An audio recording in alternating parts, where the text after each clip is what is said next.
আজকে আমি চলে যাচ্ছি বাজারে বাজার করবার। প্রতি মাসেই তো কিছু না কিছু খাওয়া লাগবে, খাওয়ার জন্য তো বাজার করাই লাগবে। তো বাজার করার জন্য চলে আনু সাহেব বাজারও। সেই ছোটবেলা হিনি আমাকে বাজার করে খাওয়া লাগতো, কারণ যখন থেকে আমি এনা করে বাজার করবে শিখেছি তখন থেকে আমার বাপ আসলো না।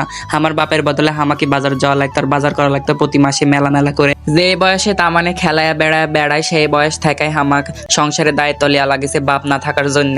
বাস্তবতা কোনোদিন বুলা কয়ে আসে না, আর ছেলে মানুষের বাস্তবতা সম্পর্কে মেলা কঠোর হওয়া লাগে, কখন কিভাবে সবকিছু পার করা লাগে।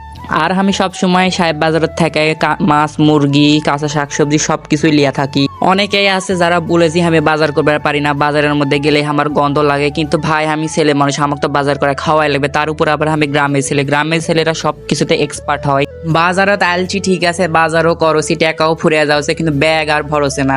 কারণ আগে অল্প টাকার মধ্যে মেলাগুলা বাজার করবার পারিছি, ইদানিং 500-1000 টাকা নিয়ে আসলে ব্যাগই ভরে না, কিন্তু টাকা ঠিক সেই ফুরিয়ে যায়। দিন দিন জিনিসপত্রের দাম এতই আকাশ ছোঁয়া বাড়ছে, একদিন দেখবো যে আমরা না খাবার পাই মরে যাবো। খালি তো আর শাকসবজি খেয়ে বেঁচে থাকা যাবে না, মাছ মাংস যদি না খাই কেমন করে বেঁচে থাকবো, পুষ্টি কোনটা থেকে আসবে সেগুলাতেও চিন্তা করা লাগবে।